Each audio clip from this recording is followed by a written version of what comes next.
இப்பொழுதும் பரிசுத்த ஆவியானவர் நம்ம மத்தியிலே பேச விரும்புகிறார். எத்தனை பேர் கேட்க ஆவலா இருக்கிறார்?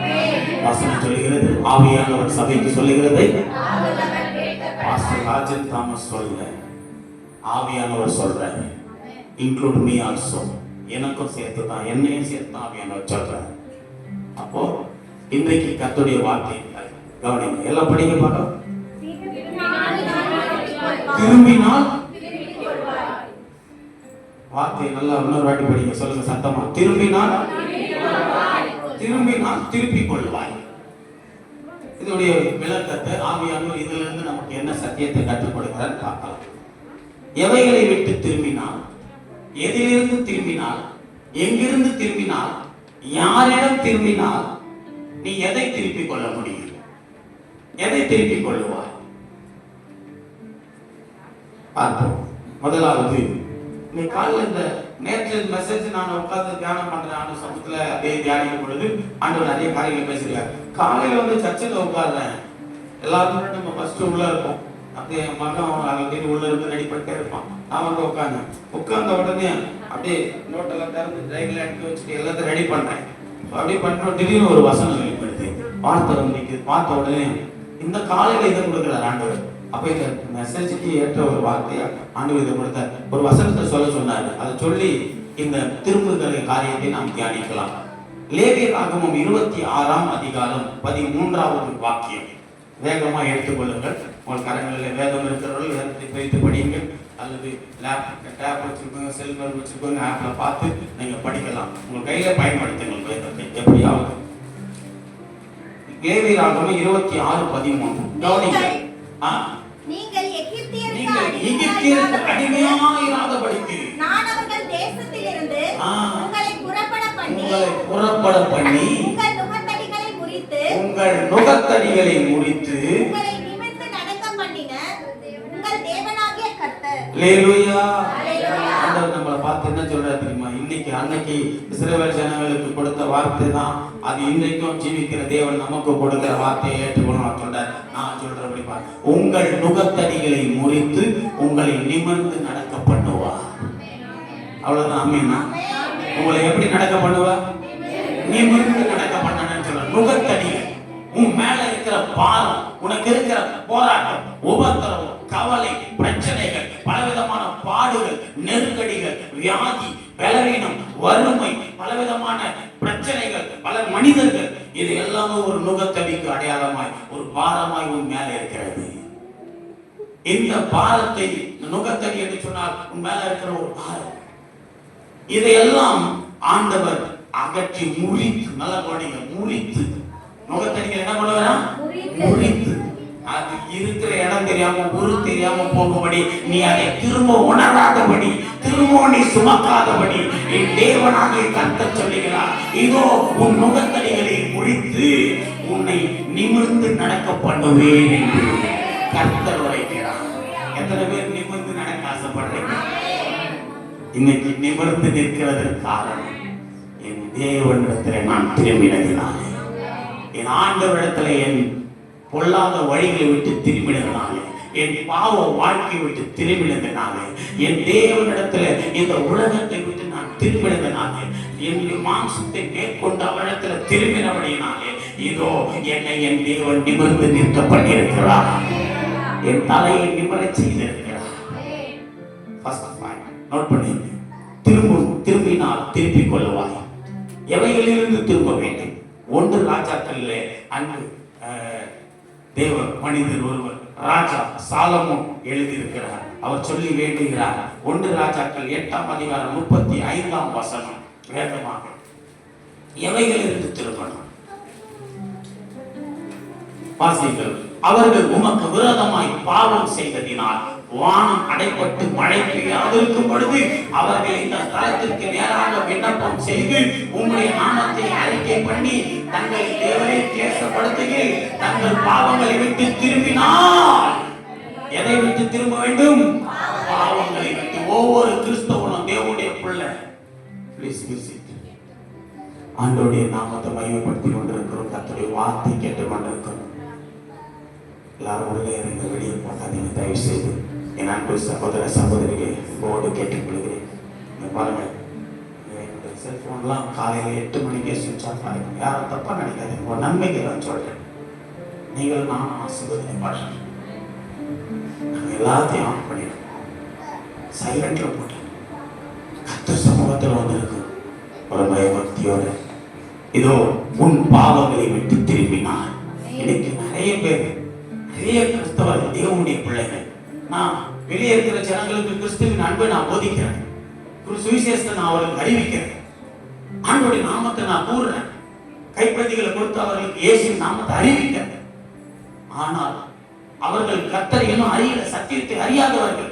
அவர்களுக்குள்ளே பாவம் இருப்பது, அது தகுதியான பாவம் இருப்பது பரவாயில்ல. அவர்களுக்குள்ள பாவம் இருப்பது அது உலக பிரகாரமாய் பார்க்கும் பொழுது அது அநீதிக்குரிய காரியம், அது அவர்களுக்குள்ள வழக்கமானது.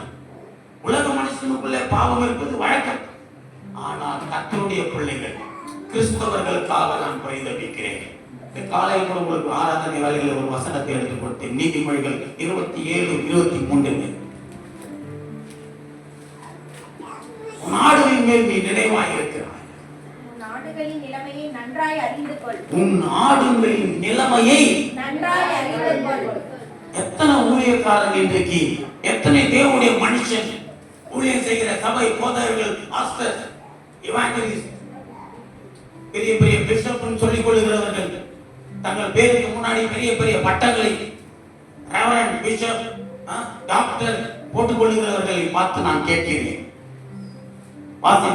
எத்தனை பேர் உன் நாடுகளின் நிலைமையை எத்தனை பேர் நன்றாய் அறிந்திருக்கிறீர்கள்? உன் சபையில் உள்ள விசுவாசிகள் நிலையை எத்தனை ஊழியக்காரர்கள், எத்தனை பிஷப்பார் நன்றாய் அறிந்திருக்கிறீர்கள்?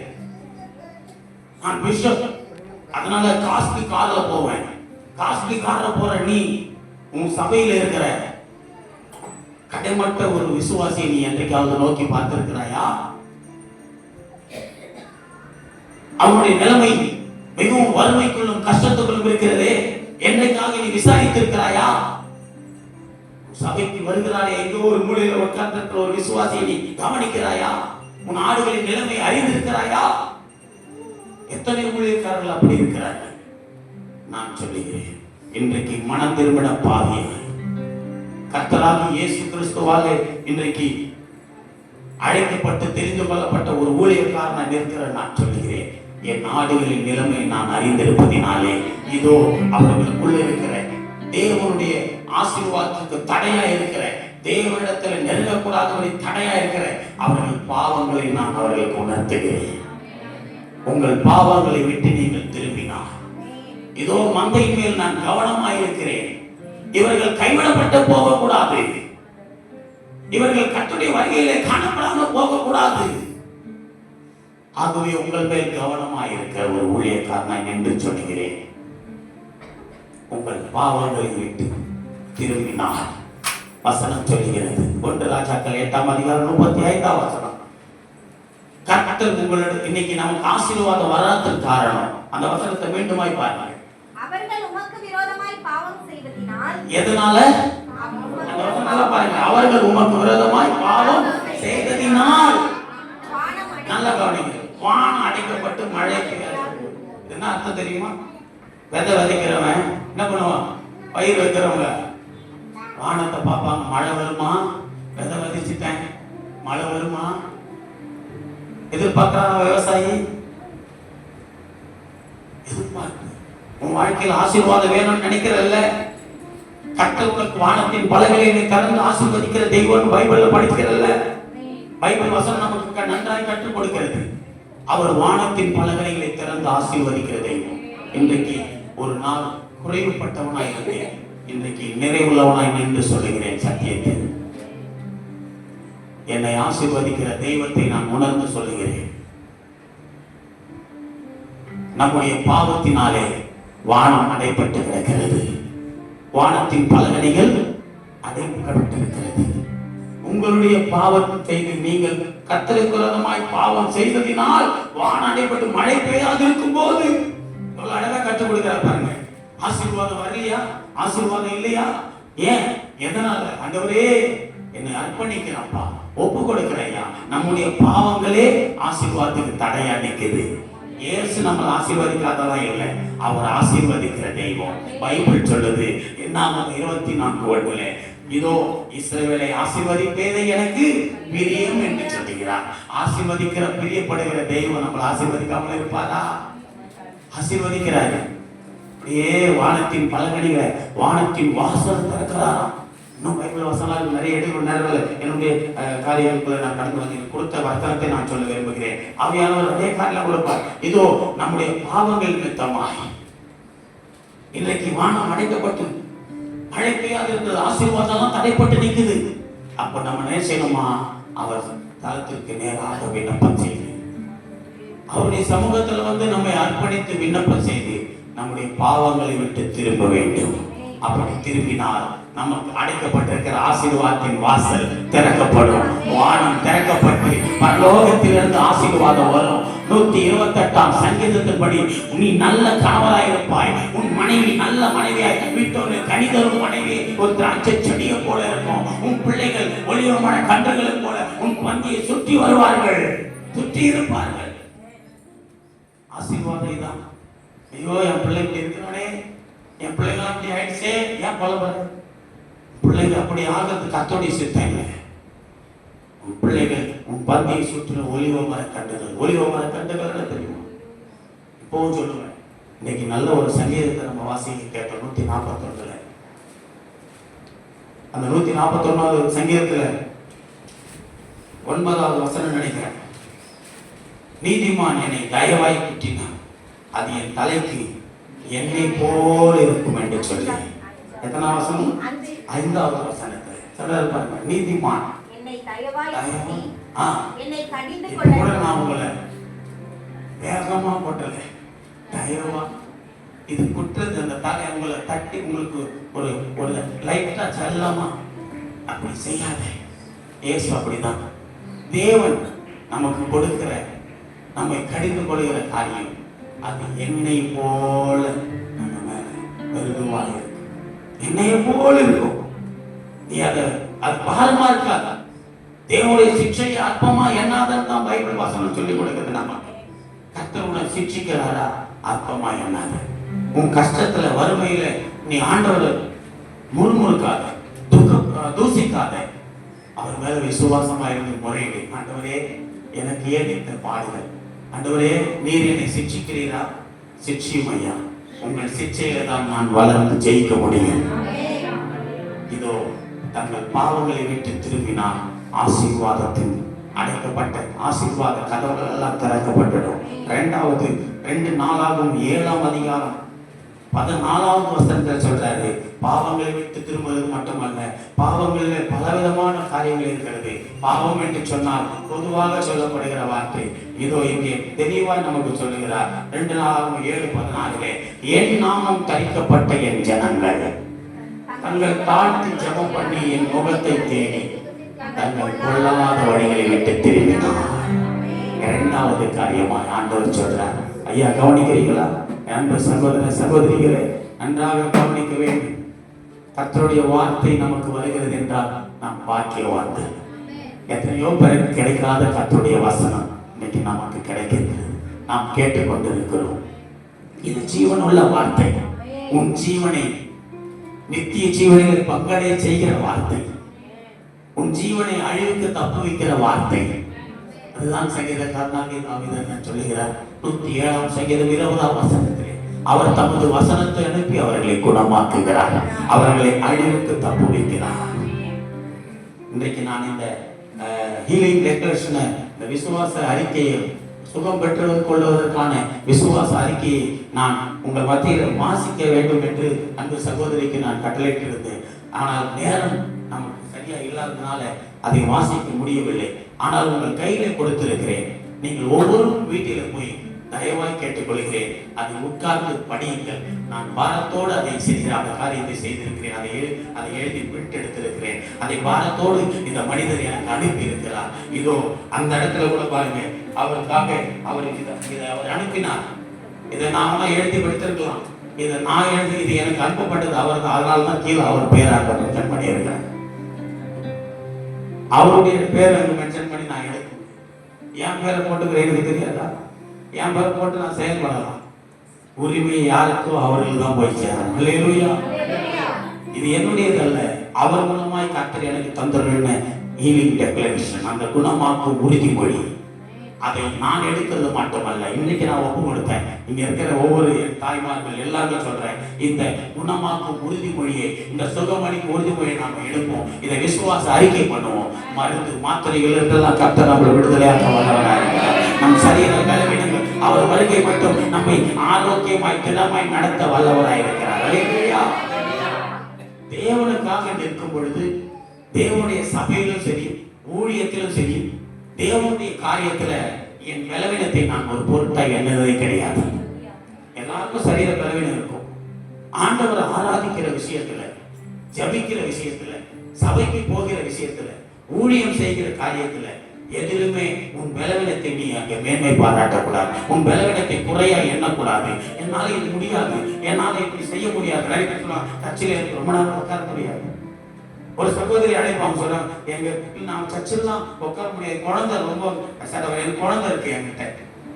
காரணம் நிறைய காரியங்கள் சொல்றாங்க. சில பேர் பலவீனத்தை காரணமா சொல்லுவாங்க. சர்ச்சைக்கே போக மாட்டேன், என்ன சர்ச்சைக்கேமா போக மாட்டேன், ஆண்டவர் கேடுவான். இல்ல நான் குழந்தை வச்சிருக்கிறேன், குழந்தைய சர்ச்சையில் உட்கார முடியாது. யார் சொன்னா? என் சபையில வந்து பார். பிறந்த பச்சில குழந்தையை கொண்டு வந்து சபையில கொண்டு தாய்மார் உட்கார்ந்து, பால் ஊட்டுகிற தாய்மார்கள் உட்கார்ந்து ஆராதிக்கிறார்கள். காரணமா இவர்கள் சத்தியத்தை அறிந்தவர்கள். சத்தியத்தை அறிந்தவர்கள். கர்ப்பத்தின் கனியை உனக்கு கொடுத்தவருக்கு தெரியாதா உன் கர்ப்பத்தின் கனியை பாதுகாக்க? ஒரு சொல்றாங்க, குழந்தை பெற்றெடுத்தவங்களோட விட இதுல என்ன ஒரு பிரச்சனைனா, இன்னொருத்தன் சொன்னாங்க, கன்சீவா இருக்கிறவங்க சர்ச்சைக்கு வர முடியாது. டாக்டர் சொல்றாரு அசையக்கூடாதுன்ட்டாரா. உள்ள வச்சவருக்கு தெரியாதா உன் கனியை பாதுகாக்க? உன் கர்ப்பத்தின் கனியை கொடுத்தவருக்கு தெரியாதா பாதுகாக்க? அப்ப நீ கொடுத்தவரை விட உன்னை ட்ரீட்மெண்ட் பண்ண டாக்டர் சொல்றதை தான் நீ கேட்கறியா? டாக்டர் மேல உனக்கு நம்பிக்கையா? நான் சொல்றேன், இயேசுவின் மேல நம்பிக்கை வச்சு நின்னுப்பா. ஒவ்வொரு மாதமும் செக் பண்ண டாக்டரே சொல்லுவான், குறைய சொல்ல முடியாது, நிறைவதான் சொல்லுவான். ஆசீர்வாதமா வளரும், அது பலனா வளரும். நீங்க நிறைய பேர் காரணம் சொல்றாங்க. உட்காரக்கூடாது, நிக்க கூடாது, ஆடக்கூடாது. எல்லாத்தையும் நாம பார்த்துட்டோம். இவன் பிறந்ததே ஒரு அதிசயம் தெரியுமா? இங்க உட்கார்ந்து இருக்கிற சண்டை கிளாஸ் போயிட்டா, அவன் பிறந்ததே ஒரு அதிசயம். என் பேர் எங்க ஒவ்வொரு குடும்பத்துல, எங்க வாழ்க்கையில எங்க குடும்பத்துல ஒவ்வொருத்தரும் பிறப்பு ஒரு அதிசயம். நாங்க தேவ சமூகத்துல நின்றோம். எந்த சூழ்நிலையிலும் இன்றைக்கு வரை எனக்கு நினைவு தெரிந்த நாள்ல இருந்து ஞாயிற்றுக்கிழமை நாள் நாங்க சர்ச்சைக்கு போகாம இருந்ததே கிடையாது. எனக்கு தெரிஞ்ச வரையும் ஞாயிற்றுக்கிழமை ஆண்டவர் சமூகத்தில் நின்று கொடுக்கணும். இன்றைக்கு கர்த்தருடைய ஊழியக்காரனா நிற்கிறேன். ஏன் சொல்றேன்னா, இதோ தேவனுடைய நாமம் தரிக்கப்பட்ட நாமம். நம்மை தாழ்த்தி ஜெபம் பண்ணி என் முகத்தை தேடி தங்கள் பொல்லாத வழிகளை விட்டு திரும்ப வேண்டும். பொல்லாத காரியங்கள், பொல்லாத வழிகள். அப்படி திரும்பினால் பரலோகத்தில் இருக்கிற நான் கேட்டு என்ன தெரியுமா ஜெபம் பண்ண சொன்னார்ல, ஜெபம் பண்ற உன் ஜெபத்தை நீ தேவனை தேடுற அந்த காரியங்கள்ல கர்த்தர் உன்னோட கூட இருந்து உன் ஜெபத்தை கேட்டு இதோ உன் பாவத்தை எல்லாம் மன்னித்து உன்னுடைய குடும்பத்துல, உன் வீட்டுல, உன் தேசத்துல, உன் சபையில ஒரு சிரிப்பை கட்டளையிட வேண்டும் என்று சொல்லுகிறார். ஒரு சேமத்தை, சேமமாய் நீ இருப்பாய். சேமம்ன்ற வார்த்தை இன்னைக்கு சமஸ்கிருதத்துல நம்ம பைபிள்ல பேசியிருக்காங்க.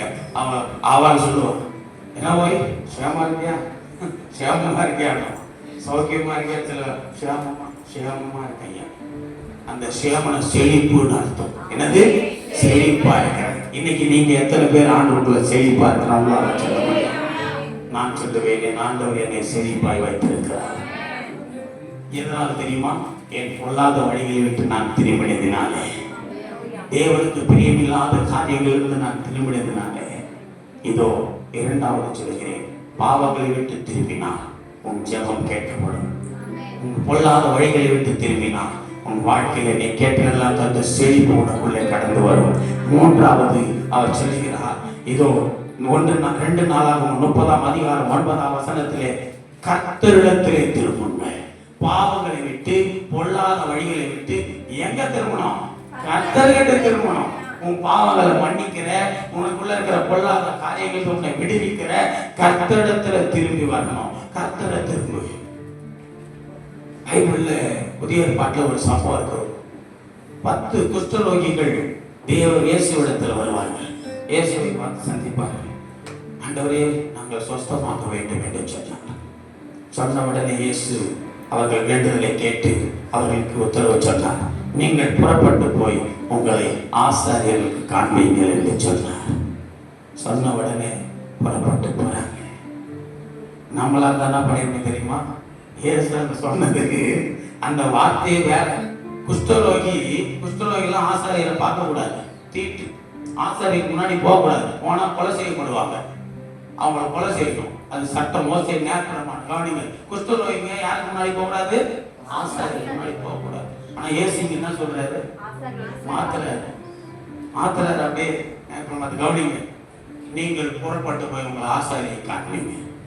அவங்க சொன்ன உடனே இவங்க பதிலுக்கு நாம அங்கெல்லாம் போக முடியாது, என்ன குணமாக திருப்பி பேசியிருந்தா இன்னும் குஷ்டரோகியா தான் இருக்கணும். அவர்கள் சொன்ன உடனே இயேசு சொல்லிட்டார், வாடா பார்க்கலாம், ஆசாரியரை போய் பார்க்கலாம்னு சொல்லிட்டு புறப்பட்டு போறான்.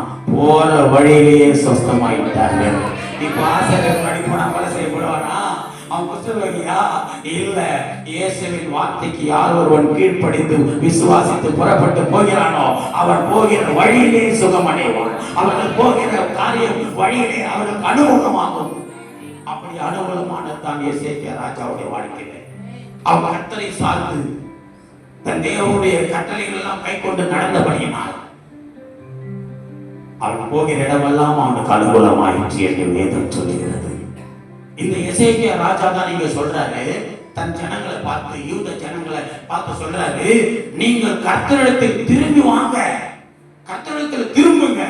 அப்படி திரும்பிட்டீங்கன்னா உங்கள் சகோதரரும் உங்கள் பிள்ளைகளும் தங்களை சிறைப்படுத்தவர்களுக்கு முன்பாக இரக்கம் பெறுகிறதற்கும் இந்த தேசத்திற்கு திரும்புகிறதற்கும் அது ஏதுவாகும். உங்கள் பாவங்களை விட்டு பொல்லாத வழிகளை விட்டு கர்த்தரிடத்தில் திரும்பி வந்துட்டீங்கன்னா உன் பிள்ளையும் திரும்பி வந்துடுவான், உன் சகோதரர்களும் திரும்பிடுவாங்க, உனக்கு உண்டானவர்கள் உன்னை சார்ந்தவர்களும் மனம் திரும்பிடுவாங்க. நீ மனம் திரும்பிப்பா, நீ கர்த்தரிடத்துல வந்துப்பா, உனக்கு பின்னாடியே வருவார்கள். உன்னுடையவர்கள் உன்னுடைய ரத்த உன்னுடைய சொந்தம் எல்லாம் பின்னாடியே வரும். இதுதான் சத்தியம். கர்த்தரிடத்துல நீ திரும்பி வா. அப்படி திரும்பி வரும்பொழுது உனக்கு இரக்கம் உண்டாகும், இரக்கம் கிடைக்கும். இந்த 10 குஷ்டரோகிகள் போனவன ஒரே வார்த்தை தான் திரும்பி வந்தான். எத்தனை பேர் வந்தான்? 10 பேர் போய் சுகம் அடைஞ்சிட்டான். ஒருத்த மட்டும் திரும்பி வந்து நன்றி சொன்னான் இயேசுவுக்கு. ஆண்டவரே, நான் சுகம். ஆண்டவர் கேட்டார், 10 பேர் தானே வந்தீங்க, நீ மட்டும் தான் திரும்பி வந்திருக்கிறியா? பரவாயில்ல போ, நீயாவது திரும்பி வந்து என்னை பார்த்தீங்க, என்கிட்ட வந்தீங்க, இதோ சமாதானம், ரட்சிப்பை பெற்று சுகமாய் வாங்க போ. திரும்பி வரவனுடைய வாழ்க்கையில தேவனுடைய இரக்கம் அதிகமாய் கிடைக்கும். தேவனத்தில் இருக்க திருமணம் பாவத்தை விட்டதுனால தான் நீதிமொழி 28:13 சாலமோன் அழகா சொல்லியிருக்கார், தன் பாவங்களை மறைக்கிறவன் அவைகளை அறிக்கை செய்து விட்டு விடுகிறோம். இப்ப புரிதா தேவனுடைய இரக்கம் நமக்கு ஏன் கிடைக்கலன்னு? தேவனுடைய இரக்கம் ஐஸ்வர்யத்துக்கு சமம். அது ஐஸ்வர்யம் உள்ள தேவன் அவன். நீ கேட்டது உனக்கு இறங்குவார், நீ கேட்டது உனக்கு கொடுப்பார். இன்னைக்கு நம்ம வாழ்க்கையில இவ்வளவு துன்பங்கள், துயரங்கள், உபத்திரவத்தோட பல விதமான பாடுகள், நிந்தைகள் நிற்கிறோம்னு சொன்னா காரணத்திலும் நம்முடைய பாவங்களும் பொல்லாத வழிகளும். அந்த பாவங்களை பொல்லாத வழிகளை விட்டு எந்த ஒரு கிறிஸ்தவன் ரட்சிக்கப்பட்ட விசுவாசி, என் நாமம் தரிக்கப்பட்ட என் ஜனங்கள், ஆண்டவர் தெளிவா சொல்றார், என் நாமம் தரிக்கப்பட்ட என் ஜனங்கள் தங்கள் பொல்லாத வழிகளை விட்டு திரும்பணும் தான் ஆண்டவர் விரும்புகிறார். அவர்கள் தாழ்மை உள்ளவர்களா இருக்கணும், என் முகத்தை தேடணும், தேடுகிற வேதத்தை வாசிக்கிற தியானிக்கிற பிள்ளைகளா, ஜெபிக்கிற பிள்ளைகளா. ஜெபிக்கிறோமா? வேதத்தை தியானிக்கிறோமா? யோசனை பண்ணி பாருங்க. அனுதினமும் இந்த வேதத்தை தியானிக்கிறவருடைய வாழ்க்கையில அவங்க வாழ்க்கை எப்படி இருக்கு தெரியுமா? சங்கீதம் 119 165 சொல்றாரு, 175 சொல்றாரு தாவீது, உம்முடைய வேதத்தை நேசிக்கிறவர்களுக்கு மிகுந்த சமாதானம் உண்டு, அவர்களுக்கு இடர்கள் இல்லை. நீ இடறி போகிறாயே, உனக்கு பல இடர்கள் வருகிறதே, காரணம் என்ன? நீ சத்தியத்தை நேசிக்காதனால, சத்தியத்தை வாசிக்காதனால, வேதத்தை அறியாதனால இடறி போகிறார். வேதத்தை அறிந்தவன் இடர மாட்டான், சத்தியத்தை அறிந்தவர்கள் இடர மாட்டார்கள். சத்தியத்தை அறிந்தவர்கள் சகலத்தையும் ஜெயிப்பார்கள், சகலத்தையும் தாங்குவார்கள். சத்தியத்தை அறிந்தவர்கள் விடுதலையோடு வாழ்வார்கள். சத்தியத்தை அறிந்ததுனாலதான் பிசாசு இயேசு கிறிஸ்து முன்மாதிரியா ஜெயித்து காமிச்சார். இயேசு கிறிஸ்து பிசாசு 40 நாள் உபவாசம் முடிச்சு அப்படி ஐயா இறங்குறாரு. நம்ம ஆண்டவர் இறங்கி வரும் பொழுது எதிர்க்க புறப்பட்டு வந்து நிற்கிறான். பிசாசு இயேசு கிறிஸ்துவே சோதிக்கிறான். ஆண்டவரே, நீ தாவீதின் குமாரன், இயேசு கிறிஸ்து, நீ மேசியா. இதோ ரொம்ப பாசியெல்லாம் முடிச்சு பசியா வரீங்கல்ல, நீ தேவனுடைய குமாரன் தானே. எங்க நீ தேவனுடைய குமாரன் என்பதற்கு அடையாளமா, நீ தேவகுமாரன் தான் சொல்றதுக்கு அடையாளமா, இல்ல இந்த கல்லுகள் எல்லாம் அப்பமாக்கி சாப்பிட பார்த்தா நீ தேவகுமார் தானா அப்படின்னு சொன்ன உடனே நம்மளா தான் பண்ணிருப்போம். யாரு என்கிட்டே சவாலா? நான் யார் தெரியுமா? டேய், எங்க அப்பா யார் தெரியுமா? எவ்வளவு பெருமையா பேசல. நம்ம உங்க அப்பா யாரா இருந்தா என்ன? கர்த்தருடைய வார்த்தை கட்டளை என்ன சொல்லுது அதை கீழ்ப்படியுமா? நீ சட்டம் எல்லாருக்கும் ஒண்ணுதான். டிஎஸ்பி மகன் அந்த தப்பு பண்ணிடலாமா? தவறு குடல்படுத்தலாமா? பட முடியாது. இல்ல இயேசு சொல்றாரு, அவர் சொல்றாரு, வசனம் சொல்றாரு, இந்த கல்லுகளை அப்பமாக்கு பார்க்கலாம்னு சொல்றாரு. உன் தேவனாகிய கர்த்தர் ஒருவருக்கு மாத்திரம் நீ கீழ்ப்படிய வேண்டும், அவருடைய வார்த்தைக்கு மட்டும் நீ சொல்ற, அவர் வார்த்தைக்கு மட்டும் கீழ்ப்படியவாக எழுதியிருக்கிறது. இந்த இடத்துல ஆண்டவர் அவங்களுக்கு கீழ்ப்படியல. பிசாசு சொன்னதுக்கு எதனா செஞ்சாரா? அப்படி செஞ்சிருந்தாருன்னா அவர் யார் கீழ்படுத்தினாரு? யாருடைய வார்த்தைக்கு செவி கொடுத்தாரு? உங்க வாழ்க்கையில் என் வாழ்க்கையில் கூட அப்படிதான் பிசாசு வருவான். சில நேரத்தில் சோதிப்பான். தேவனை படிச்சு பார்க்காதன்னு சொல்லி எழுதி இருக்கிறதுன்னு சொல்றாரு. பணிந்து போல சொல்றான். இந்த என் காலில் விழுந்து பணிந்து கொண்டீங்கன்னா இந்த உலகத்துல பாரு, இந்த உலகத்தில் உள்ள அனைத்தையும் எல்லாத்தையும் உனக்கு தருவேன், உலகத்தில் ஆட்சி எல்லாத்தையும் காட்டான். உபரிகளை கொண்டு போயிட்டு உயர்ந்த இடத்துல பாரு, இதெல்லாம் உனக்கு தரேன், உலகத்தின் ஆழ்வான், என் காலில் வந்து படிங்க. உன் தேவனாகிய கர்த்தர் ஒருவரை மாத்திரம் பணிந்து கொள்வாயாக என்று எழுதியிருக்கிறதே. பிசாசு ஒவ்வொரு காரியத்தை சொல்லும் பொழுதெல்லாம் ஆண்டவர் ஒவ்வொரு காரியத்துக்கும் ஒரு வசனத்தை சொல்றேன். மேல கொண்டு போய் இங்கிருந்து கீழே குதிப்பாங்க, அவன் வசனம் சொல்றான் பாருங்க. பிசாசுக்கும் வசனம் தெரியும், நல்லா தெரிஞ்சுக்கணும். பிசாசுக்கும் இன்னைக்கு நிறைய பேர் நம்ம தான் வசனம் தெரியும் வச்சிருக்கிறோம், அவன் நம்மளோட கத்து வச்சிருக்கான் நிறைய. அதான் நிறைய இடத்துல போனா இந்த மதவாத இயக்கத்தில் இருக்கிறவங்க நம்ம எதிர்க்கிறவங்களாம் நம்மளுக்கே வசனம் எடுத்து கொடுங்க. அவனை சத்தியத்தை சொல்றான். பைபிள் எப்படி இருக்குது, நீ அப்படி பண்ற? பைபிள் இப்படிதானே சொல்லுது. ஏசு யார் தெரியுமா? அவன் சத்தியத்தை சொல்றான். பிசாசு அறிஞ்சவன் ஏசு கிறிஸ்துவை கொண்டு போய் இந்த உயர்ந்த இடத்துல இங்கிருந்து குதி பார்க்கலாம். தூதர்கள் தாங்கிக் கொள்வார்கள் வசனம் எழுதி இருக்குது.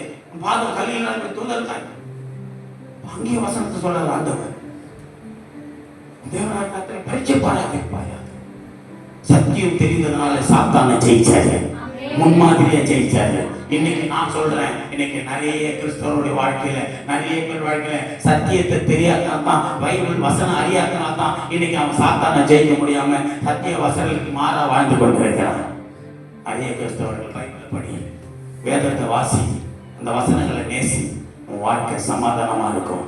நீ இடறி போக மாட்டேன், இடறி போக மாட்டேன். சிறையிருப்புகள் இருந்து உனக்கு விடுதலை, ஆண்டவர் இறக்கம் உனக்கு கிட்டும். அப்படியானால் 3 காரியம் சொன்னேன். பாவங்களை விட்டு திரும்பினார், பொல்லாத வழிகளை விட்டு திரும்பினார், நீ கர்த்தரிடத்தில் திரும்பினார். திரும்புறது சாதாரணமான திரும்பலாம் இருக்கக்கூடாது. இந்த ஆர்மியில எல்லாம் பார்த்தீங்கன்னா போலீஸ் போர்ஸ் எல்லாம் பரேட் நடக்கும். பரேட் நடக்கும் பொழுது இந்த பரேட்ல எல்லாம் இந்த அவங்களுக்கு பரேட் எடுக்கும்போது சொல்லுவாங்க, சில இதெல்லாம் சொல்லும் பொழுது லெஃப்ட் ரைட்லாம் சொல்லிட்டு சொல்லுவாங்க. அதில் ஒரு வார்த்தை யூஸ் பண்ணுவாங்க, அபவுட்ன்னு ஒரு வார்த்தை யூஸ் பண்ணுவாங்க. அந்த பரேட்ல அவங்க வாக்கு போட்டே இருப்பாங்க. அவங்க மூவ் பண்ணி நடந்துகிட்டே இருக்கும் பொழுது திடீர்னு என்னோட அனுபவத்தில் சொல்றேன் பாருங்க, நிற்கும் அந்த பரேட் சொல்லுவாங்க லெஃப்ட் ரைட், திடீர்னு பார்த்தா அபவுட்ன்னு சொல்லுவான். அபவுட்னா என்ன தெரியுமா?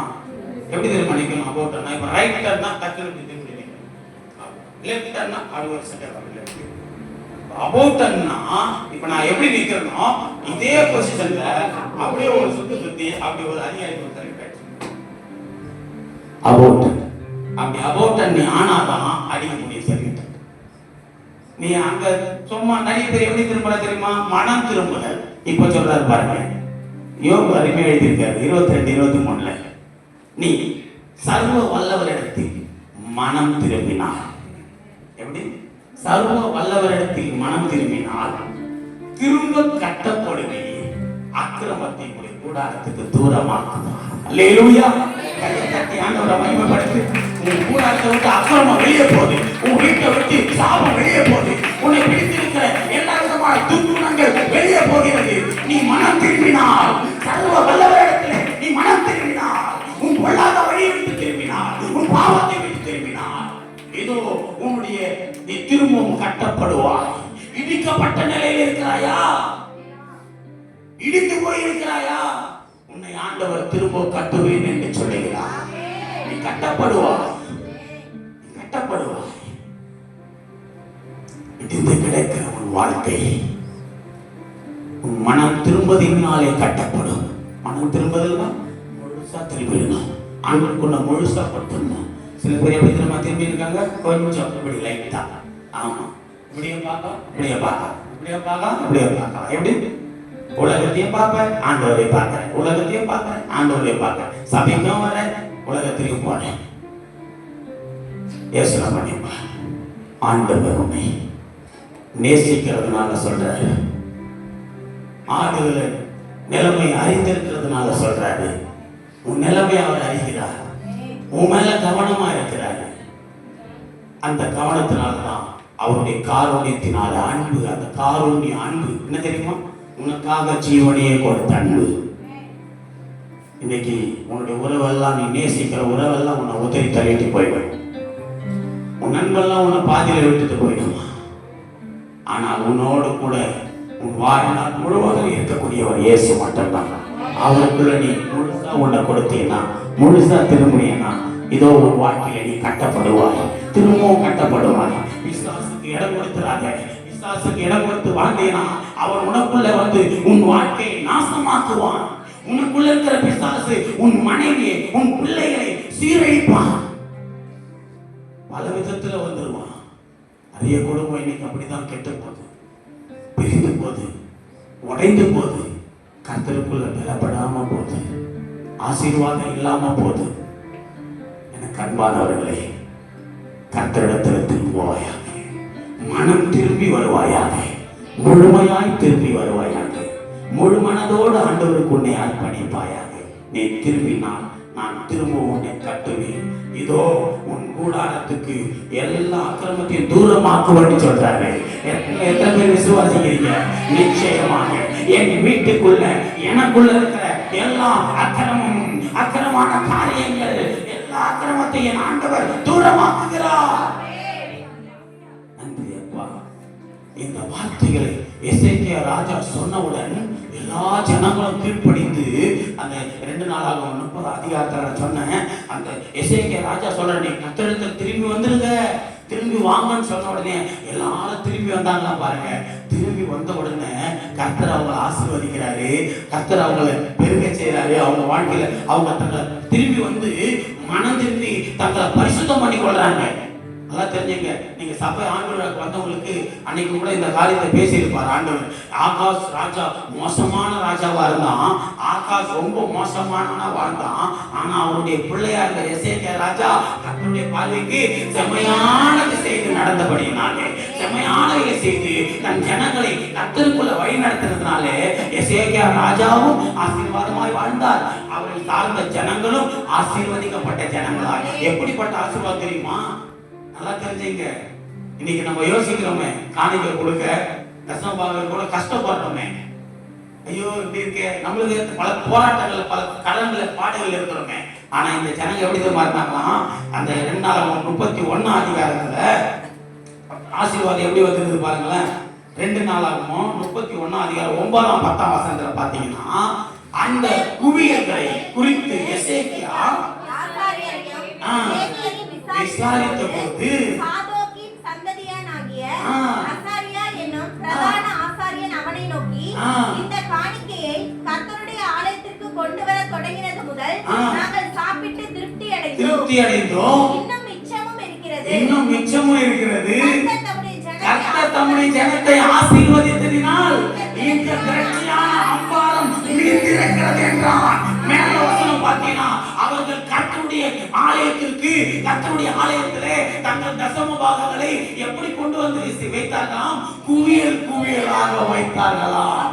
அப்ப குவியல் குவியலா தசம பாகம் வைக்கிறான்னா கர்த்தர் எவ்வளவு பெரிய குவியலா அவனை ஆசீர்வதிச்சிருப்பாரு, எவ்வளவு நன்மையால நிறைத்திருப்பாரு.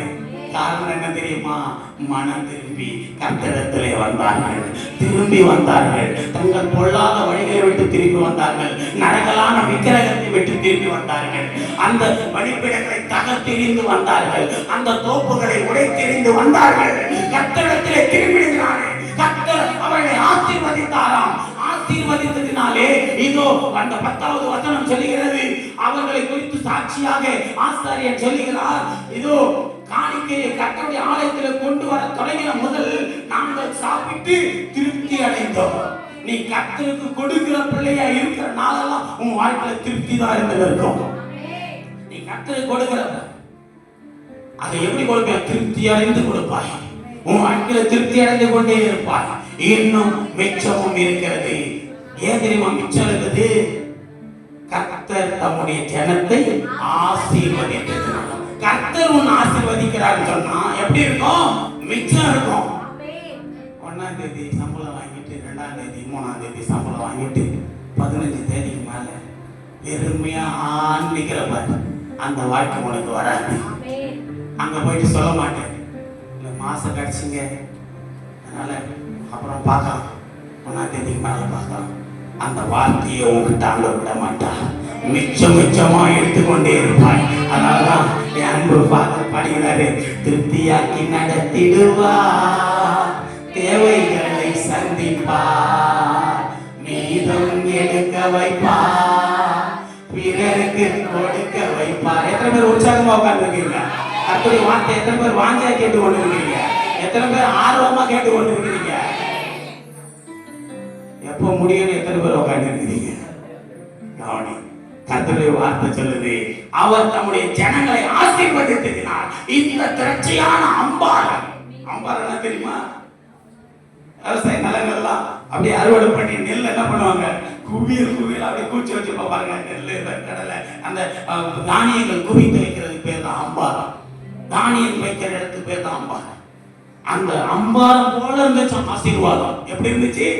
அம்பாரம் போல. அம்பாரம் போல இருக்கிற காரணம் என்ன தெரியுமா? நீ கர்த்தரத்தை திரும்பி வந்ததுனால, உலகத்தை விட்டு திரும்பி வந்ததுனால. வேகமா ஒரு காரியத்தை சொல்லி முடிக்கலாம், கடைசியா சீக்கிரமா. சர்வ வல்லவிடத்துல நீ மனம் திரும்ப கடவாய், அப்பொழுது நீ கட்டப்படுவாய். 4வது காரியம் சொன்னேன். முதல் காரியம் பாவத்தை விட்டு திரும்பு, பொல்லாத வழிகளை விட்டு திரும்பு. 2, 3வது கர்த்தரிடத்துல திரும்பு, சர்வ வல்லவிடத்துல மனம் திரும்பு. நீ திரும்பினாய். இப்ப சொல்ற 5வது காரியம் கடைசியா எரேமியா 15:19 சொல்றார், நீங்கள் திரும்பினால் நான் உங்களை திரும்பவும் சீர்படுத்துவேன் என்று சொல்லுகிறார். எத்தனை பேர் விசுவாசத்தை ஏற்றுக்கொள்வீங்க? நான் திரும்பி வந்துட்டப்பா, நான் திரும்பிட்டப்பா, நான் திரும்பிட்டேன். நம்ம பிரசிலி பாஸ் அடிக்கடி சொல்லுவாங்க, கம்பேக். யாரா கம்பேக்? எப்படிடா கம்பேக் கொடுத்து வந்திருக்கிறேன்? அவர் குறை சொல்றாங்க, நம்ம சொல்ல முடியாது. அவர் தைரியமா சொல்லுவார். தைரியம் நான் யாரும் குறை சொல்ல வரல, அவன் வாழ்க்கையில் ஒரு மாற்றம் வாழ்க்கை தான் நானும் செலவு பண்ணி கொண்டிருக்கிறேன். கம்பேக் வந்துட்டேன், திரும்பி வந்துட்டேன். எப்படி வந்தேன்? மனம் திரும்பி வந்துட்டேன். பொல்லாத வழிகள்லாம் விட்டு வந்துட்டேன். ஆண்டு பிரிவினாத காரியத்தெல்லாம் விட்டு வந்துட்டேன். இதோ சர்வ வல்லவரிடத்துல மனம் திரும்பி வந்து நிற்கிறேன். நான் மனம் திரும்பி வந்துட்டதுனால அவர் என்னை பார்த்து சொல்லுகிறார், நீ திரும்பினால் நான் உன்னை திரும்பவும் சீர்படுத்த. எரேமியா 15ஆம் அதிகாரம் வாசிங்க சிஸ்டர். இது நிமித்தம் நீ திரும்பினால் நான் உன்னை திரும்ப 15:19 நான் உன்னை திரும்பவும் சீர்படுத்துவேன். என் முகத்திற்கு முன்பாக என் முகத்திற்கு முன்பாக நிலைத்தும் இருப்பார். நீ தீர்ப்பானது நின்று. ஐயா நல்லா கவனிக்கணும். ஆண்டவர் எப்பேற்பட்டவர் பாருங்க. நம்ம வாழ்க்கையில வசனத்தை சாதாரணமா நினைக்காத. நீ திரும்பினால் நான் உன்னை திரும்பவும் சீர்படுத்துவேன். யாரெல்லாம் திரும்பி வரீங்களோ சீர்படுத்துவோம். நான் சீர்பட்டதுனால நான் சொல்லிக் கொண்டிருக்கிறேன். சீர்பட்டு ஸ்திரப்பட்டு நிற்கிறதுனால சொல்லிக் கொண்டிருக்கிறேன். என் ஆண்டவர் என்னை ஆசீர்வதிக்கிறதுனால நான் சொல்லிக் கொண்டிருக்கிறேன்.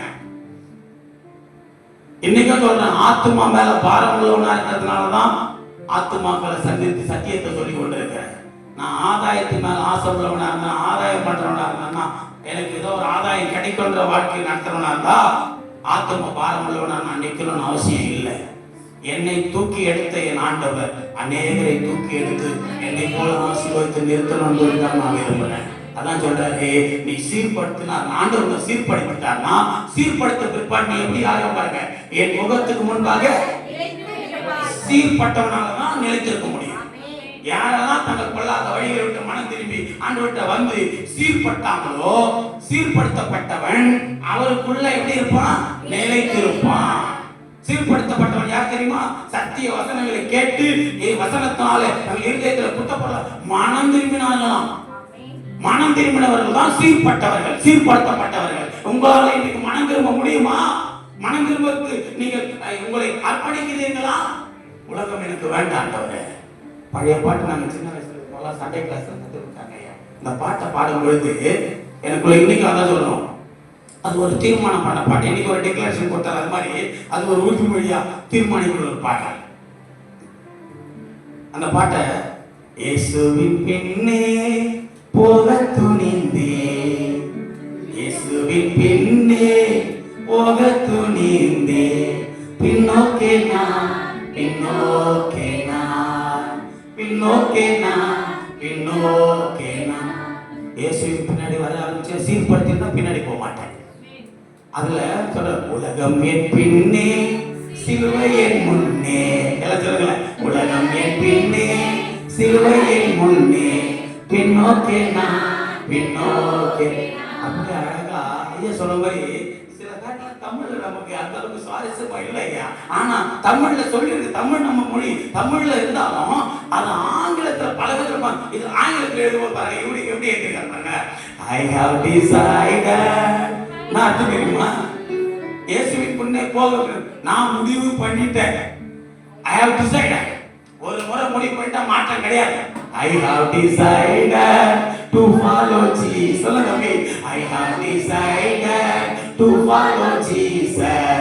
No turning back, no turning back, no turning back, no turning back. The world behind me, the cross before me.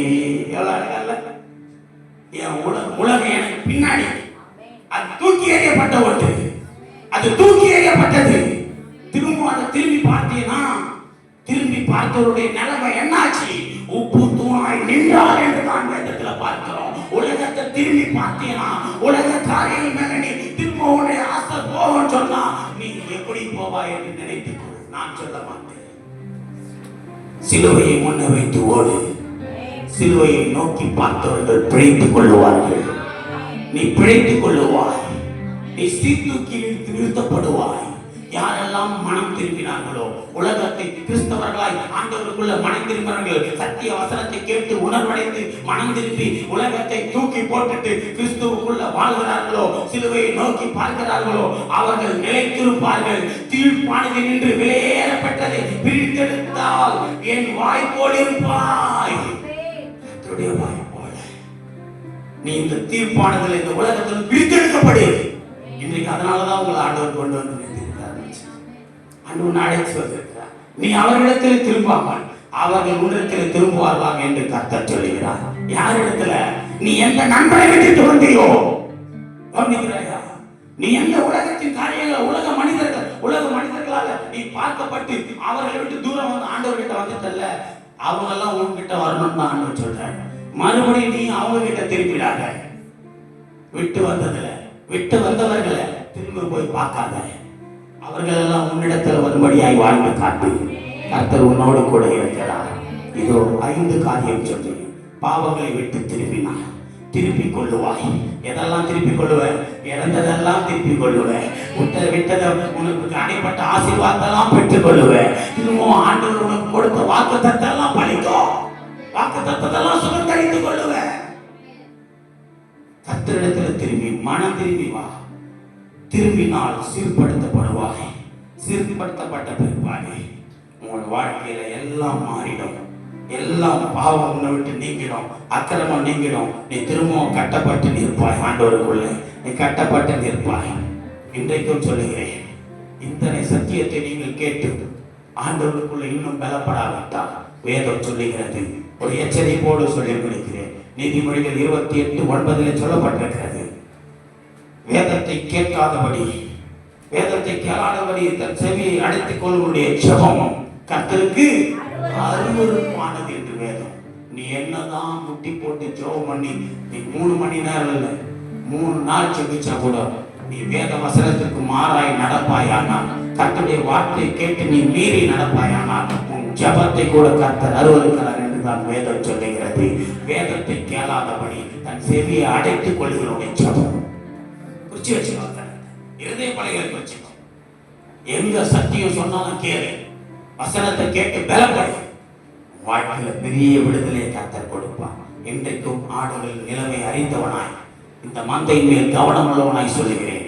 உங்கள் வாழ்நாட்களில் நீங்கள் கர்த்தருக்குள்ள செழிப்பாய் செம்மையாய் வாழ வேண்டுமானால் தாழ்த்தி முகத்தை தேடி ஜெபம் பண்ணி பொல்லாத வழிகளுக்கு திரும்பி கர்த்தருடைய பிள்ளையாய் சாட்சியாய் என்று பாருங்கள். உன் ஜெபம் கேட்கப்படும். உன் ஜெபம் கேட்கப்பட்டு உன்னை திரும்பவும் உன் நிலையிலே கட்டி எழுப்புவார். உன்னுடைய குடும்பத்திலே உன்னுக்குள்ள எல்லா ஆசீர்வாதமும் செழிப்பும் கடந்து வந்துவிடும். அல்லேலூயா. எழுந்து நில்லுங்க பாப்போம். எழுந்து நின்று திரும்பி நான் திரும்பிக் கொள்ளுவாய். விட்டு விட்டு தூரம் நான் போனேனே, அதனால பல தீமைக்குள்ள ஆனேனே. தகப்பனை விட்டு விட்டு தூரம் நான் போனேனே, அதனால பல தீமைக்குள்ள ஆனேனே. உணர்வடைந்தே எழுந்து நின்றே, தகப்பனை நோக்கி ஓடோடி வந்தே. உணர்வடைந்தே எழுந்து நின்றே, தகப்பனை நோக்கி ஓடோடி வந்தே. தகப்பனை விட்டு விட்டு தூரம் நான் போனேனே, அதனால பல தீமைக்குள்ள ஆனேனே. மனம் திரும்பி வந்தேனே, மனம் இறங்கினே தகப்பனே. மனம் திரும்பி வந்தேனே, மனம் இறங்கினே தகப்பனே. முத்திரை மோதிரம் எனக்கு தந்து முத்திரனாயனை ஏற்றுக்கொண்டே. முத்திரை மோதிரம் எனக்கு தந்து முத்திரனாயனை ஏற்றுக்கொண்டே. உணர்வடைந்தே உருவாக்கினே, இழந்ததையெல்லாம் திரும்ப தந்தே. நான் உணர்வடைந்தே உருவாக்கினே, இழந்ததையெல்லாம் திரும்ப தந்தே. தகப்பனிடம் திரும்பி நான் வந்தேனே, இழந்ததையெல்லாம் மீண்டும் திரும்பி கொண்டேனே. தகப்பனிடம் திரும்பி நான் வந்தேன். ஐயா மகிழ்ச்சியோட சொல்லையா, இழந்ததையெல்லாம் மீண்டும் திருப்பி கொள்வேனே. நான் இழந்ததையெல்லாம் மீண்டும் திருப்பி கொண்டேனே. நான் இழந்ததையெல்லாம் மீண்டும் திருப்பி கொள்வேனே. சோதரு நான் இழந்ததையெல்லாம் மீண்டும் திருப்பி கொள்வேனே. அல்லேலூயா. தகப்பனை விட்டு தூரமாய் போனதுனால துன்மார்க்கமாய் ஜீவனம் பண்ணினான். இயேசுவை விட்டு நீ வெளியே போயிட்டேனா துன்மார்க்கமாய் ஜீவனம் பண்ணி ஆண்டவருடைய ஆசீர்வாதத்தெல்லாம் இழந்து போயிட்டேன்னா, தகப்பன் கொடுத்த ஆசீர்வாதெல்லாம் போச்சு. கடைசியா உணர்வடைஞ்சான். உணர்வடைந்து தகப்பனிடம் திரும்பி வந்தான். தகப்பனிடம் திரும்பி வந்ததுனால இதோ இழந்ததையெல்லாம் திரும்ப பெற்று கொண்டான். எத்தனை பேர் தகப்பனிடம் திரும்பி வந்து கொண்டிருக்கிறீர்கள்? எத்தனை பேர் தகப்பனிடம் திரும்பி வர உன் இதயத்தை ஒப்புக்கொள்கிறீர்கள்? என கேட்டுக் கொண்டிருக்கிறேன் அன்பு தேவ பிள்ளைகளே. என் தகப்பனிடம் நான் திரும்பி வந்ததனால இன்றைக்கு நான் இப்படி நின்று இழந்ததையெல்லாம் பெற்றுக்கொண்டு உங்களுக்கு அதை கொடுக்க உங்கள் மேல் நினைவாயிருக்கிறேன். உங்கள் மேல் மிக கவனமாயிருக்கிறேன். வருவாயா? என் ஆண்டவரிடத்தில் வருவாயா? அப்படியே ஜெபநிலையில் கவனமாய் ஒரு அர்ப்பணிப்பு. ஆண்டவரே, திரும்பினால் திருப்பிக் கொள்வாய் என்று என்னோடு திருமணம் பற்றி இந்த நேரத்தில் என்னை உரைத்து பரிசுத்த ஆவியானவர் என்னோடு பேசி இன்னும் நான் திருமணம். ஆண்டவரே, இன்னும் அநேக காரியங்கள் உங்களிடத்தில் திருமணம். பெரிய பாவத்துல எல்லாம் இல்லை, ஆனால் இன்னும் எனக்குள்ள சின்ன சின்ன காரியங்கள்லாம் உங்க ஆசீர்வாதத்துக்கு தடையா நிற்குது. நான் அதுல இருந்தெல்லாம் இன்னும் திரும்பணும். So I want to full repentance. நான் முழுமையாய் மனம் திரும்பணும். எனக்குள்ள முழுமையான மனம் திரும்புதலை கொடுங்கப்பா. பிசாசை ஜெயிக்கணும். அவன் கிரியைகளை அழிச்சு ஆண்டவரிடத்துல நிலைத்திருந்து குவியல ஆசீர்வாதத்தை நான் பார்க்க போறேன். விசுவாசிக்கிறவங்க கையை தட்டி தேவனை மகிமைப்படுத்தி மிச்சம் மீதியை நீ பார்ப்ப. மீண்டு நடக்கும், மீண்டு நடக்கும். கர்த்தருடைய மீதை எடுத்து வைப்பான். இயேசு உன்னைக்குள்ள அப்படிப்பட்ட ஆசீர்வாதத்தை கொடுக்கிறார். பெற்றுக்கொள்வாயாக. ஜெபம் செய்வோம். மகா பரிசுத்தமும் இரக்கமும் கிருபையும் நிறைந்த எங்கள் பரலோக பிதாவே, இயேசு கிறிஸ்துவின் நாமத்தினாலும் பரிசுத்த ஆவியாருடைய ஒத்தாசையோடு கூட இந்த பரிசுத்த ஓய்வு நாளில் மனமகிழ்ச்சி நாள் உங்கள் சமூகத்தில் எங்களை கொண்டு வந்து எங்களோட தேவன் நீர் ஆண்டவரே உம்மை ஆராதித்த பொழுதும் பாடி துதித்த பொழுதும் எங்கள் துதிகளில் வாசம் பண்ணினீர். விசுவாசிக்கிறோம். உங்கள் மகிமையை காண செய்ததற்காக சோதரிக்கிறேன். ஆண்டவரே, இதோ உங்களுடைய வார்த்தை எங்களுக்கு தந்தீரே. நாங்கள் இன்னும் இடத்துல திரும்பி வரேன், இன்னும் நெருங்க கர்த்தர் கிருபை தந்து வழி நடத்துங்கப்பா. இதோ இத்தனை மணி நேரமும் தேவ சமூகத்தில் ஆண்டவரே காத்திருந்து துதித்து ஆராதித்து உங்களுடைய வார்த்தையை பொறுமையோடு கேட்டு ஆண்டவரே மனதால் ஏற்றுக்கொண்டு போகிறார்கள் விசுவாசத்திற்காக ஜெபிக்கிறேன். இதோ உங்களிடத்தில் திரும்பி வருவார்கள். ஆனால் நீர் கட்டுவீர், எல்லா அக்கிரமும் மாறும், அகற்றுவீர். கர்த்தர் நடத்துங்க. இந்த ஆராதனையில் பங்கேற்ற சிறு குழந்தைகள், சிறு பிள்ளைகள், வாலிபர்கள், வயதானவர்கள், புருஷன்மார்கள், ஸ்திரீகள் ஒவ்வொருவரையும் கர்த்தர் பேர் பேராக ஆசீர்வதிப்பீராக. இன்றைக்கு ஆண்டவரே சபையிலே, ஏழை சபையிலே புதிதாய் காணப்பட்ட அருமையான ஆண்டவரே உங்கள் சகோதரர் ஸ்டீஃபன் ஆண்டவரே, உடைய துணைவியார் ஆண்டவரே, அப்பா அன்பு சகோதரி ஆண்டவரே, மகளை ஒப்பு கொடுக்கிற கிறிஸ்டினா ஆண்டவரே, அரைத்தரப்பட்ட அவர்கள் மகள் விசேஷமாய் மும்பை பகுதியிலிருந்து கடந்து வந்த என் அன்பு தேவ பிள்ளைகள் ஆண்டவரே, ராபர்ட் பிரதரையும் ஆண்டவரே, அருமையான அன்பு சகோதரையும் கூட இருக்கிற ஆண்டவரே ஸ்டீஃபன் பிரதரையும் கர்த்தர் ஆசீர்வதித்து வழி நடத்துங்க.